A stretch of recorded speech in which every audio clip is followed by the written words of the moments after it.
அனைவருக்கும் கணித வணக்கம்.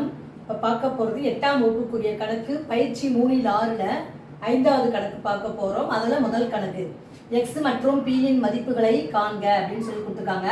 இந்த முதல் கணக்கை பொறுத்த வரைக்கும் எக்ஸுடைய மதிப்பை நம்ம இப்போ கண்டுபிடிக்க போகிறோம். -3 × 4x + 9 = 21 அப்படின்னு இருக்கு.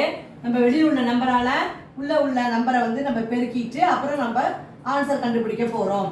-3 × 4 பெருக்கணும்னா minus into plus minus 12x minus into plus minus 3யும் 9யும் பெருக்கினால் 27 = 21.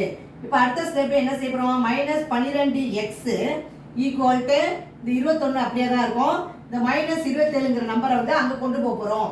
மைனஸாக இருக்கிறது இடது பக்கத்தில், வலதுபுறம் கொண்டு போகும் பொழுது +27ஆக மாற்றி எழுத வேண்டும்.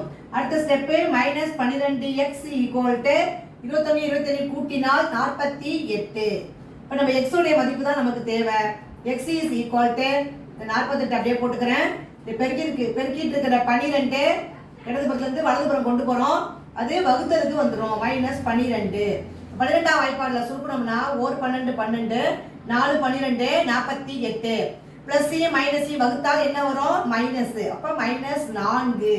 அப்போ therefore எக்ஸினுடைய மதிப்பு -4 அப்படிங்கிறது தான் இந்த கணக்குக்குரிய விடையாகும். புரிஞ்சுங்களா?